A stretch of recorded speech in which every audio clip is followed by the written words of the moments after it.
Oi, e aí, como é que vocês estão? Vamos continuar a despertar nossa consciência? Nós vamos continuar a ler o livro Despertar a Consciência do Átomo ao Anjo. Agora a gente vai ao capítulo 1. Gnose autônomo, conhece-te a ti mesmo. Qual meio mais prático, mais eficaz para se melhorar nessa vida e resistir ao arrastamento do mal? Um sábio da antiguidade vos disse: conhece-te a ti mesmo. Gnose autônomo, ou conhece-te a ti mesmo, dístico colocado à entrada do templo de Delfos na antiga Grécia, foi posteriormente a pedra angular da filosofia de Sócrates, 470 a.C.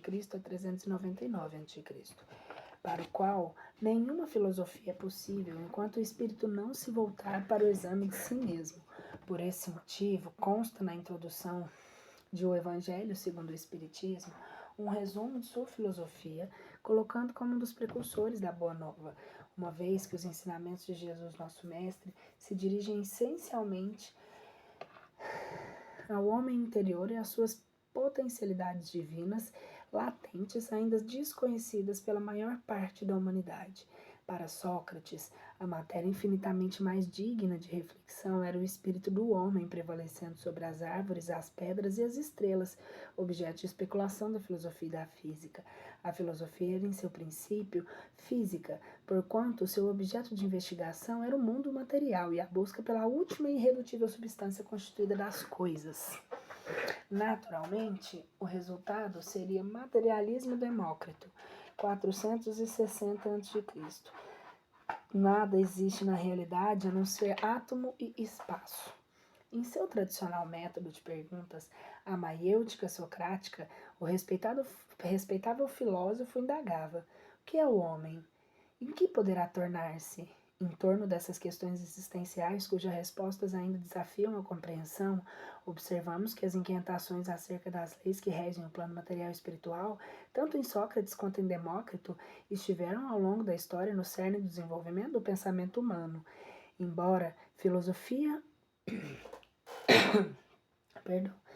Embora a filosofia física parecesse a Sócrates um caminho às avessas pelo qual provavelmente não lograria o homem encontrar consigo mesmo, pois a sua proposta era essencialmente o universo interior, foi luminosa a contribuição para os estudiosos pesquisadores atuais tentarem a síntese entre a origem dos átomos e o seu percurso evolutivo, o despertar da consciência na condição humana.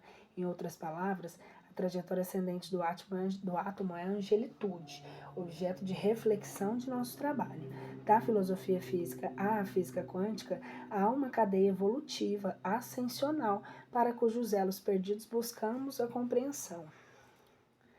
Apesar da dicotomia entre o espírito material natural do contexto de época, o tempo e o progresso material e espiritual trouxeram luzes para a ampliação das investigações sobre a origem do universo da vida, em suas infinitas dimensões e das relações que ligam tudo o que existe. Estamos, portanto, frente a novas e múltiplas possibilidades. Lá vamos nós de novo, estou com um pouquinho de problemas. Eu tive que parar aqui os 3 no começo, porque eu tô com um probleminha no meu celular e aí tem hora que ele trava o vídeo. Então, depois eu agrupo tudo, eu não edito nada. Então, se vierem algumas coisas meio pausadas, é por isso.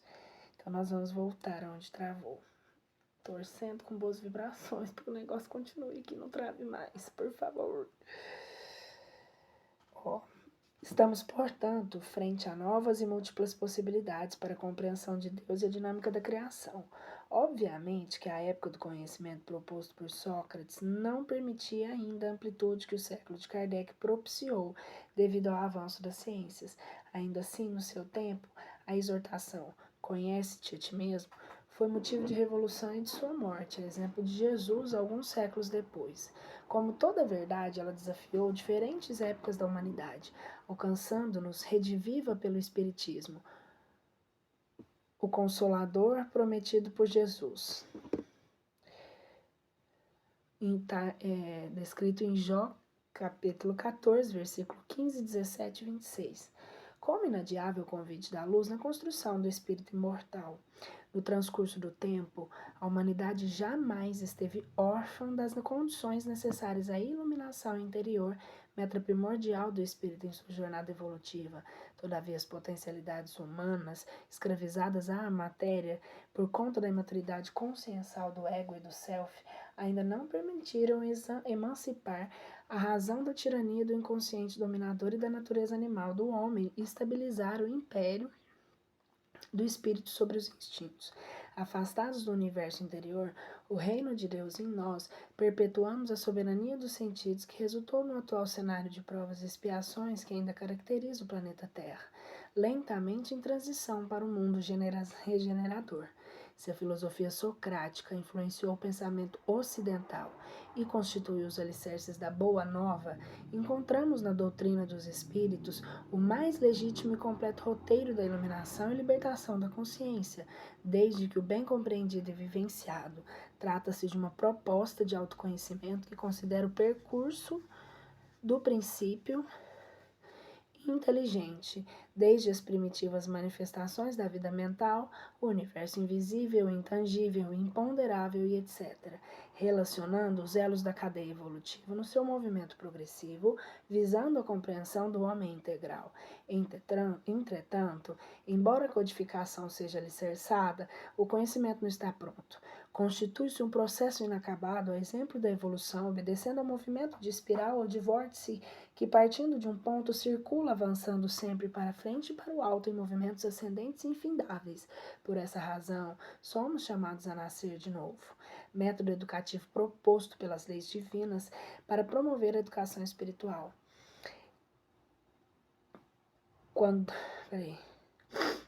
Visando desenvolver nas criaturas as condições para anunciar a era nova, quando todas as formas de conhecimento serão reagidas pelos princípios das leis morais críticas e não mais o sectarismo e as disputas estéreis por verdades transitórias, mas a harmonia plena, o diálogo solidário entre todas as épocas e o seu conjunto de experiências e saberes a serviço da lei do amor.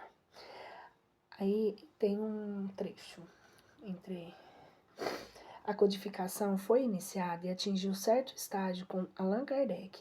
Entre outros termos, o código foi parcialmente concluído no século XIX, não totalmente, e acreditamos que jamais será, dentro das limitações e da transitoriedade das condições peculiares à natureza humana na época em que vivemos, pois se há e há sempre de haver complementações. O código não está completo, não está concluído. Assim, o Espiritismo não está todo codificado e nem estará no futuro. Haverá permanentemente o que acrescentar ao código. Ou seja, ou se admite isso, confirmando na linha evolução, ou se recusa a lógica do raciocínio, infirmando a ideia de progresso. Assim é que as ciências e as demais áreas do conhecimento se caracterizam pela constante revisão e contextualização de suas teorias. A cada fase da humanidade, para que seu progresso seja o resultado de um processo histórico e cumulativo, dialógico e dialético, protagonizado pelas sociedades, caso contrário, a reencarnação não teria o sentido de aprendizagem e educação espiritual. Kardec assevera que a fé verdadeira só é a que pode encarar a razão face a face em todas as épocas da humanidade. Adverte-nos quanto à necessária dose de lógica e de bom senso frente ao volume de informações, descobertas e avanços tecnológicos, dentre outras consequências do progresso, os quais exigem de um estudo perseverante, afundado de todos os interessados em compreender o ensinamento universal dos espíritos. Tal estudo simboliza a prerrogativa da fé raciocinada, a única capaz de sustentar a atualidade da doutrina.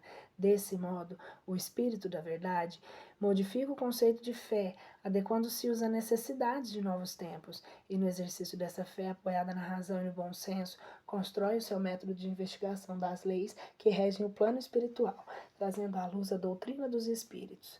Não resta dúvida de que a filosofia é responsável por indicar a disposição interior de quem estima saber, procura e por ele o respeita. Os métodos surgem como resposta à atitude responsável por essa busca, a mediadora da relação entre o pesquisador e a pesquisa. O diálogo socrático é o método dos logos para chegar à conduta reta, isto é, aos conceitos que designariam o que somos como seres humanos e aos valores nos quais sustentaríamos a nossa ação para a virtude. Para Sócrates, a vida não seria um simples processo teórico de pensamento, mas um convite ao pensar e uma forma de reeducação do pensar. Assim, ao propormos um estudo minucioso e reflexivo sobre as obras básicas da codificação espírita, também fazemos como uma forma de pensar e reeducar o nosso pensar sobre o mundo interior e exterior. O homem pode alcançar a harmonia interior pelo domínio completo sobre si mesmo, consoante as leis que identifica ao sondar sua consciência e a semelhança de Sócrates e as mais bem explicitadas posteriormente pelo Espírito da Verdade. Esta verdade se confirma na resposta dos espíritos luminares ao mestre Lyonês, na questão 62 do livro dos Espíritos, segundo o qual a lei está escrita na consciência. Portanto, a lei de Deus está escrita na consciência. Portanto, o autodescobrimento é um processo intransferível e inadiável de descoberta do Deus em nós. Sintetizando o pensamento socrático, a virtude e a felicidade deslocaram-se para o interior do homem. Da mesma forma, o ensinamento universal dos espíritos será o caminho da verdade da vida, se o trouxermos para dentro de nós, pelo exercício do diálogo, da razão, do bom senso e, sobretudo, da vivência no bem. Filosofias à parte, revisitemos os procedimentos socráticos para melhor conceitualizar o aforismo "Conhece-te a ti mesmo", compreendermos o diálogo que Kardec estabelece com outras dimensões do saber a respeito de tão profunda exortação. O que nos move, a exemplo de Sócrates e Kardec, são as perguntas, pois essas são os pressupostos para o diálogo, a argumentação e a construção dos conceitos. Tríade que fundamenta o processo filosófico socrático e responsável pela construção dialógica do conhecimento. A análise das respostas sugere novas perguntas à proporção que o mundo se transforma, e assim sucessivamente. Agregamos novos conhecimentos. O ato de interlocução que se estabelece nos movimentos da pergunta dialeticamente entre texto e leitor promove o exercício do raciocínio e da lógica, quando posteriormente as mesmas respostas são ressignificadas. Obviamente, existem níveis diferentes de perguntas e de respostas a cada fase evolutiva da humanidade. Uma resposta dada, por exemplo, a uma indagação no século XIX pode atravessar os séculos posteriores por sua utilidade temática e por sua natureza dialética, possibilitar novas luzes em interpretação à medida que a sociedade progride. É assim que perguntas e respostas, métodos consolidado pela... Assim é que perguntas e respostas, método consolidado pela equipe Espírito da Verdade, deve ser analisadas pelo crivo da razão e do bom senso, juntamente com as informações que a ciência positiva nos fornece periodicamente para atualizá-las à luz do Espiritismo em novos contextos. Não seria esse um dos mais legítimos serviços que prestaríamos à doutrina espírita? Mantê-la viva, integrada à atualidade de cada época, fazendo-se inteligível e a compreensão que se granjeou da vida, segundo a evolução alcançada até então pela consciência humana? Kardec previra em A Gênese, capítulo 1, item 55, Rio de Janeiro. A finalidade do Espiritismo em relação às ciências e, por conseguinte, a responsabilidade que nos cabe é a obra da divulgação. O Espiritismo, pois não estabelece como um princípio absoluto, senão o que se acha evidentemente demonstrado ou que ressalta logicamente da observação, entendendo como os ramos da economia social, aos quais dá apoio às suas próprias descobertas, assimilará sempre todas as doutrinas progressivas, de qualquer ordem que sejam, desde que hajam assumido o estado de verdades práticas, abandonado o domínio da utopia, abandonado o domínio da utopia, sem o que ele se suicidaria. Deixando de ser o que é, mentiria a sua origem e o seu fim providencial. Caminhando de par com o progresso, o Espiritismo jamais será ultrapassado, porque se novas descobertas lhe demonstrassem estar em erro acerca do ponto qualquer, ele se modificaria nesse ponto. Se uma verdade nova se revelar, ele aceitará. A revelação dos espíritos, como qualquer ciência de observação, baseia-se em fatos e é progressiva, deve dialogar com todas as ciências. A previsão de Kardec se cumpre ao observarmos que pouco a pouco as ciências se assimilam. Eu paro um pouco porque tá dando uns problemas na câmera, que meu celular tá estragado a tela, então tem hora que parece que corta. Então eu assusto aqui porque muda a luz. Mas voltando. Ao observarmos que pouco a pouco as ciências assimilam esses postulados e os transformam em instrumentos de renovação. Vale ressaltar, ainda com Kardec, que não será o Espiritismo que fará as instituições do mundo renovado. Os homens é que as farão, quando mais esclarecidos forem, graças a ele. Resulta daí que a atual encarnação é-nos oportunidade valiosa de autoconhecimento e autoeliminação de contribuição da obra regeneradora do Cristo para o planeta Terra, alicerçada na grande síntese das leis divinas, o ensinamento universal dos Espíritos. Leon Denis estabelece um critério. O Espiritismo não dogmatiza, não é uma seita nem uma ortodoxia, é uma filosofia viva, patente a todos os espíritos livres que progride por evolução. Não faz imposições de ordem alguma, propõe, e o que propõe apoia-se em fatos, experiências e provas morais. Não exclui nenhuma das outras crenças, mas ela leva acima delas e abraça-as numa fórmula mais vasta, numa expressão mais elevada e extensa da verdade. Livro dos Espíritos, questão 148. O Espiritismo é o mais poderoso auxiliar da religião. É evidente que não se pode melhorar o mundo sem que o homem se transforme antes. Atente-se para a lucidez de Allan Kardec na pergunta que se abre a este capítulo. Ele indaga se existe um meio prático para se melhorar nessa vida. Demonstrou interesse em algo realmente funcional e que fosse mais eficaz, ou seja, que realmente atingisse o fim proposto para se melhorar nessa vida, compreendendo a necessidade e a urgência da transformação moral da humanidade. Essa transformação, sempre procrastinada pela inobservância dos ensinamentos milenarmente ministrados e lentamente assimilados, levou a Kardec a indagar aos espíritos se a possibilidade de melhorar noutra vida não poderia retardar a transformação necessária. Essa pergunta foi feita na questão 195. Os espíritos evidenciam o retardo do progresso e a conquista da felicidade legítima, obstada pela resistência do ser humano em compreender o que depende exclusivamente dele, abreviar as tribulações da vida ao tomar as resoluções que acelerem o seu adiamento. Por essa razão, a questão em análise, a questão 919, a urgência se configura na expressão para se melhorar nesta vida, na atual encarnação. A urgência compreende-se o momento grave e irrevogável de uma transição imprescindível a ser enfrentada na construção de uma nova mentalidade. Além disso, Mister se faz resistir aos arrastamentos do mal, uma vez que a ação do bem não se dará sem lutas, em todos os campos da consciência, pela característica predominante de um planeta de provas e expiações. Ele é governado ainda, em proporção excessiva, pelas forças instintivas das reações, das sensações e das emoções primárias, filhas das paixões e dos sentimentos predominantes no atual estágio da humanidade, dispensáveis no seu contínuo evolutivo. A convulsão em todo o planeta é iminente, pela transição que opera diante das fragilidades morais e espirituais que lhes mergulham o globo terrestre na inércia e com comodismo ancestrais. Patenteia-se a validade e a eficiência desses ensinamentos citado e vivenciado por Santo Agostinho. Questão 919. São chegados os tempos em que novos véus devem ser erguidos sobre as revelações, visando ao entendimento mais profundo a respeito do conhece-te a ti mesmo,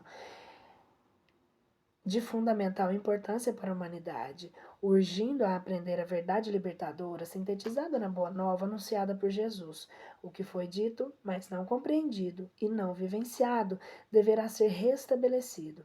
Faz-se premente equiparmos-nos para enfrentar e transcender os obstáculos que surgem a cada passo, diante de novas ou antigas dificuldades não solucionadas ou compreendidas e ainda não superadas, considerando o natural ritmo de cada um no processo de aprimoramento.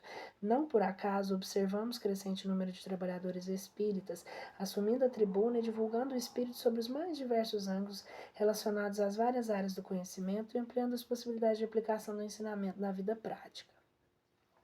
Conforme observou o eminente Dr. Charles Richet, Prêmio Nobel de Fisiologia, o que nos parece verossímil em uma época pode... O que parece verossímil em uma época pode parecer quase ou totalmente verossímil noutra. Chegamos a um patamar de evolução em que a inteligência planetária, os mensageiros do Cristo, nos convida a despertar para uma nova consciência, a fim de podermos acompanhar e suportar o processo de transformação de um planeta de provas e expiações, onde o mal ainda predomina, para um estágio mais avançado, ou quando o bem prevalecerá, dando origem a um novo estágio, a um novo paradigma de planeta, designado pela espiritualidade como mundo de regeneração. Se não estivermos preparados em condições de acompanhar a mudança vibracional pela qual o planeta está passando e passará, outras de curta e longa duração, dificilmente conseguiremos manter a harmonia do nosso próprio universo. Contudo, se comprometermos os laços de amor, os compromissos que assumimos de contribuir com o máximo do mínimo que já compreendemos para manter em harmonia esse grandioso organismo, veículo de manifestação da consciência, logos, planetária, que em síntese significa consciência crística, como Cláudia, como elucida Miramês, Podemos dizer que Cristo é a alma do mundo, pois sendo o diretor do planeta, ele usa como corpo ciclópico, onde bilhões de almas trabalham em todas as direções, sendo uma grande escola de Deus para a preparação dos espíritos em ascensão, onde o progresso é uma força do próprio Criador. O progresso planetário independe do ser humano. No entanto, este pode fomentar a mudança comportamental da humanidade a partir do seu exemplo. Encontra-se íncita na consciência diretora que norteia os destinos do planeta a lei que rege tanto o macro quanto o microcosmo, desprendendo-se quem avançou em amor e conhecimento, impulsionado pela sabedoria dos luminares da humanidade, tem por dever auxiliar os seus irmãos menos experientes, ou seja, a lei determina que seremos auxiliados na medida em que auxiliarmos. Só alcança o perfeito equilíbrio e sustenta o que se propõe trabalhar o benefício de todos, aperfeiçoando o processo evolutivo e dinamizando o progresso planetário. A criatura que serve pelo prazer de ser útil progride sempre e encontra 1000 recursos dentro de si mesma, na solução de todos os problemas. Prossigamos com as reflexões de Miramês. Nós, outros, estamos em movimento único, em todos os mundos e, no nosso caso, na Terra, sob a influência de Jesus, governador do planeta desde o princípio. Também nele estáis aperfeiçoados. Ele é o cabeça de todo o principado e potestade. Colossenses capítulo 2, versículo 10. Se estamos nele, Jesus, pelo poder que tem sobre nós e sobre todos os que vivem na terra, estamos sendo aperfeiçoados por ele. Todavia, ele nos deu uma parte neste trabalho de aperfeiçoamento e podemos ajudar aos que se encontraram na retaguarda. Transformar-nos o Evangelho vivo, no pão da vida, na luz norteadora para os menos esclarecidos, mediante a autoridade e a responsabilidade a nós confiadas ao reencarnarmos, é um dever moral assumirmos com o governador planetário. Portanto, cientes da tarefa redentora, cumpre-nos arar o terreno dos corações doloridos para lançar nele as sementes da conduta crística que se há de instituir na era nova, quando o bem se predominará nas consciências, as enfermidades fisiopsíquicas e espirituais, bem como os conflitos internos e externos, decorrem do desconhecimento acerca de nossa origem primordial, natureza divina, destinação e responsabilidade moral.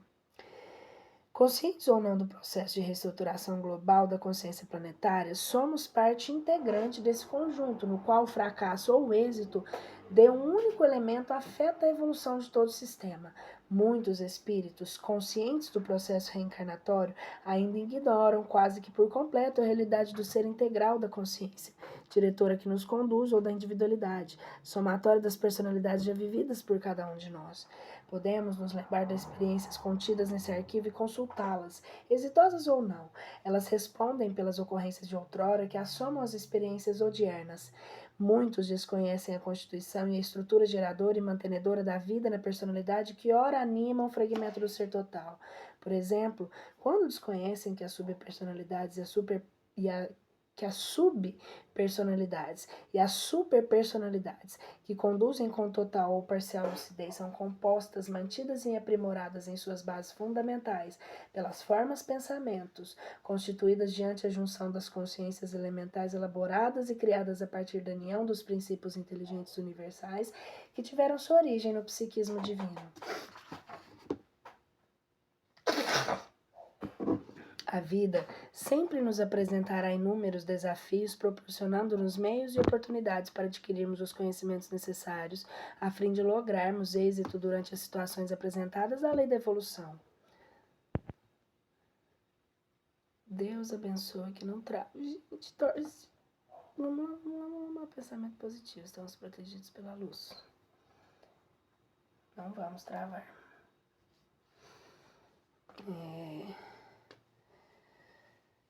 A maioria dos seres que anima a forma humana ignora o princípio inteligente do universo, que está na questão 23 do Livro dos Espíritos, e o espírito individualizado, que é na questão 76. São personagens que procedem da mesma origem, respondem pelo mesmo nome em diversos períodos evolutivos. Entretanto, não significa que se trata da mesma personagem em gênero, quantidade e qualidade consciencial. Para muitos, trata-se do mesmo elemento que, solitário, despertou seus potenciais em latência, como se fosse possível ao ser construir ou constituir-se, sem passar pelo processo de individualização. Esse processo significa a soma de número incontável de mônadas embrionárias com as suas experiências diversas, reunidas por um complexo entrelaçamento elaborado e constituído pelo trabalho e união de muitos, resultando uma unidade inteligente sintetizada em uma só consciência. Ep Sargent esclarece: o universo inteiro, corpos e almas, mundos e seres acréscimo nosso, é formado de mônadas, ou últimas divisões dos átomos homogêneas em essência, mas pelo Criador dotadas dessas faculdades desenvolvidas em graus infinitamente diversos. Assim, as alterações que a mônada sofre são unicamente as evoluções graduais e sucessivas das suas próprias faculdades íntimas. Hermínio Miranda, em sintonia com o pensamento de Epes Sargent, citando Annie Besant, lauriza os céus de nossa mente perquiridora. Abre aspas, o homem é um microcosmos do universo e o seu corpo serve de campo evolutivo para miríades de consciências menos evoluídas do que a sua própria. Cada célula no corpo é composta de miríades de minúsculas vidas, cada uma delas com a sua consciência germinal. Trata-se-no de entender a autora de uma consciência que começa no seu poético dizer madrugar, ou seja, emitir seus primeiros tímidos clarões de um sol que ainda não surgiu na linha do horizonte. Esses diminutas partículas de consciências que Besant características como mônadas provêm do oceano de consciência em que contém o universo. Emmanuel adiciona: em qualquer providência e em qualquer opinião, somos sempre a soma de muitos. Expressamos milhares de criaturas e milhares de criaturas nos expressam. Ou ainda, Calderaro, um dos instrutores de André Luiz. Com o transcurso dos evos, surpreendemos as células com os princípios inteligentes de feição rudimentar, a serviço do princípio inteligente em estágio mais sobre os animais superiores e nas criaturas humanas, renovando-se continuamente, no corpo físico e no corpo espiritual, em modulações vibratórias diversas, conforme a situação da inteligência que a senhoreia, depois do berço ou depois do túmulo. O espírito individualizado não é senão uma proporção de espíritos, princípios inteligentes que teve sua origem no psiquismo divino, manifestando-se a partir de então em suas primeiras experiências como matéria elementar, base fundamental da energia universal e dando origem às formas e seres existentes na criação. A matéria-prima do universo é o espírito, portanto a matéria-prima do universo é também a matéria-prima da mente. Assim sendo, todos somos estruturados com a mesma energia que é feito o cosmos. Kardec antecipara o pensamento de Arthur Stanley, Eddington Hermínio C. de Miranda em O Livro dos Espíritos e em A Gênese, respectivamente. 603 do Livro dos Espíritos. A questão: cada espécie constitui um tipo absoluto, física e moralmente. Cada indivíduo tira na fonte universal a soma do princípio inteligente que lhe é necessário segundo a perfeição de seus órgãos, e a obra deve cumprir nos fenômenos da natureza. 6. Aquele, pois que estariam tentados em não ver as minhas palavras, senão uma teoria arrojada direi, abraçai num olhar investigador a multiplicidade das operações da natureza e reconheceis que se não admite a unidade da matéria, será impossível explicar. Não direi somente os sóis e as esferas, mas sem ir tão longe a germinação de um grão sobre a terra ou a produção de um inseto. Logo que a substância que se considera pertence aos fluidos propriamente ditos, quer dizer, aos corpos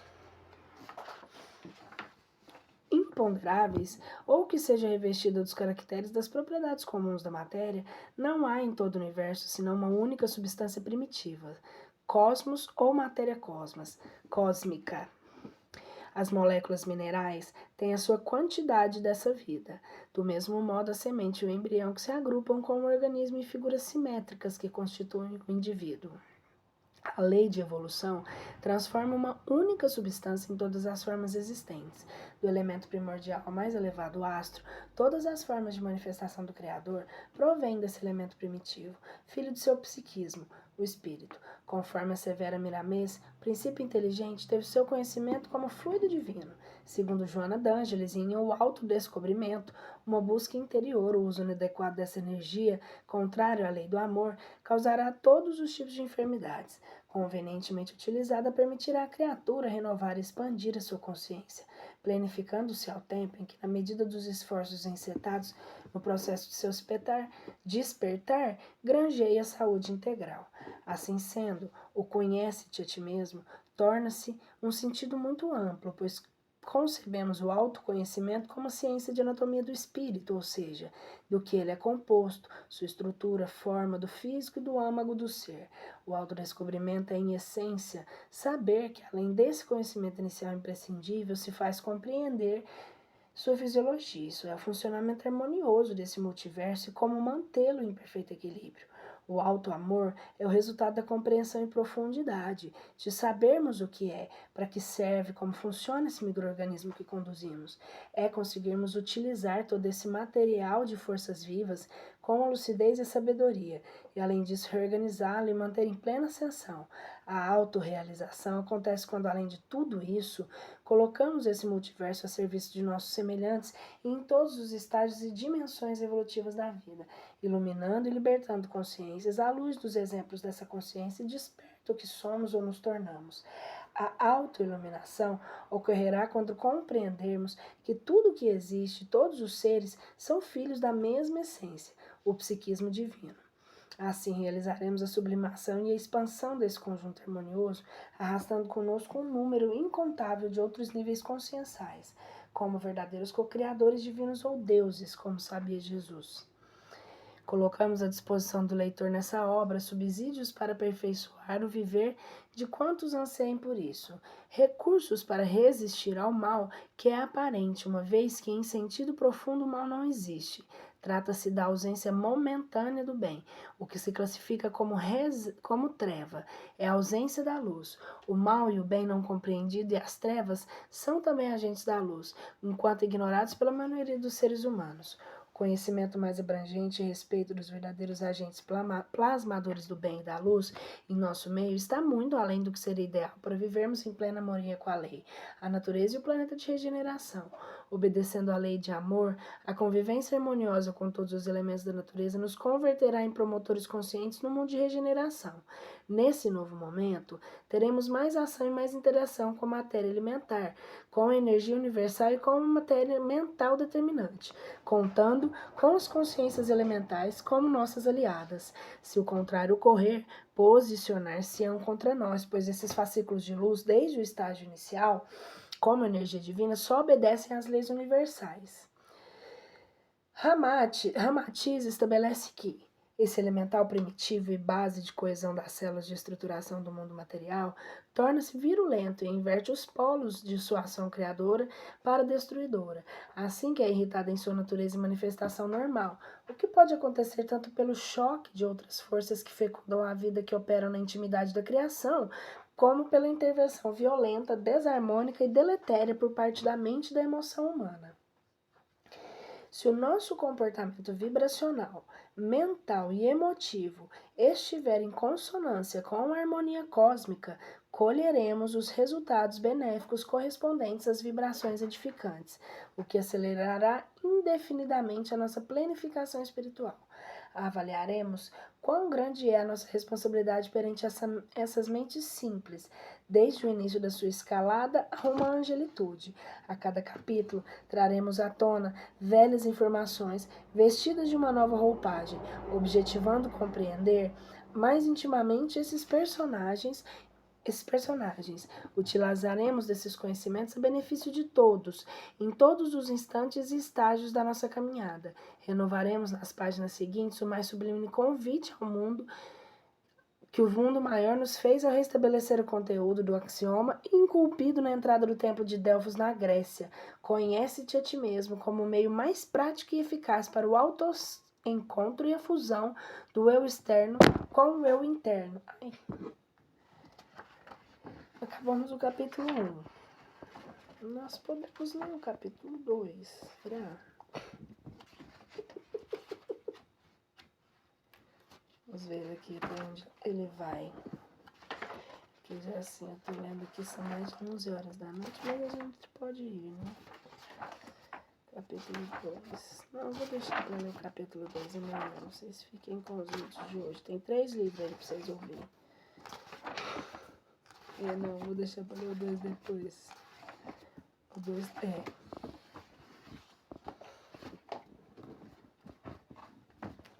Tchau.